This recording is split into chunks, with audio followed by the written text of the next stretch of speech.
सुप्रभात बच्चों। कविता उपवन से बातचीत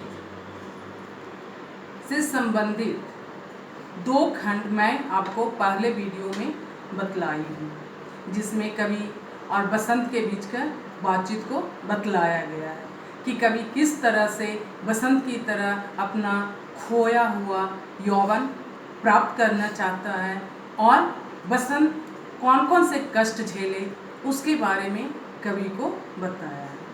बच्चों, अब उससे आगे की पंक्तियां मैं आपको इस वीडियो में बताने जा रही हूँ। सबसे पहले मैं कविता पढ़ूंगी, उसके बाद आपको उसका अर्थ बतलाऊंगी। जो कष्टों से भागा दूर हो गया सहज जीवन के क्रम से, उसको दे क्या दान प्रकृति की यह गति महता यह नव बेला, पीड़ा के माथे पर ही आनंद तिलक चढ़ता आया है। बसंत मनुष्य को सचेत करते हुए कहता है कि जो जीवन के कष्टों से दूर भागता है, जो जीवन के कष्टों से को झेलना नहीं चाहता है, वह व्यक्ति कभी भी जीवन में आनंद प्राप्त नहीं कर सकता है। कष्टों से दूर भागने वाला व्यक्ति अपने जीवन को सहजता से नहीं जीता है, उसका जीवन सहज नहीं हो सकता है। ऐसे आलसी व्यक्ति को प्रकृति अपनी गतिमयता का दान कैसे दे सकती है। पीड़ा के माथे पर ही आनंद का तिलक चढ़ता है, अर्थात जो पीड़ा सहता है, जो कष्टों को सहता है, जो मुसीबत को झेलता है, उसे ही आनंद प्राप्त करने का अवसर मिलता है और वही व्यक्ति आनंद को प्राप्त कर सकता है। मुझे देखकर आज तुम्हारा मन यदि सचमुच ललचाया है, तो कृत्रिम दीवारें तोड़ो, बाहर आओ, खुलो, तपो, भीगो, गल जाओ। आंधी तूफानों को सिर पर लेना सीखो, जीवन का हर दर्द सहेजो, स्वीकारो हर चोट समय की।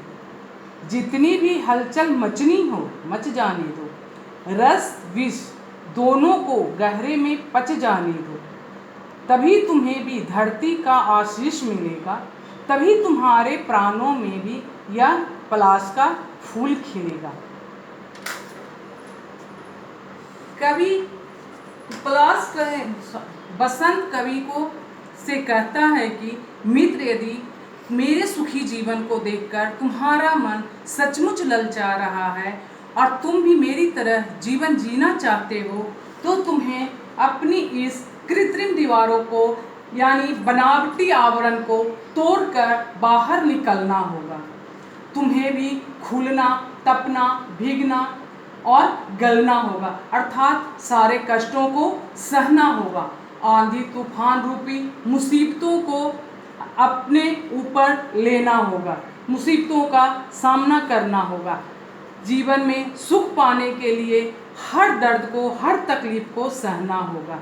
प्रकृति का आशीर्वाद पाने के लिए अमृत और विष दोनों को पीकर पचाना होगा, तभी तुम्हें इस धरती का आशीष मिलेगा और तुम्हारे प्राणों में भी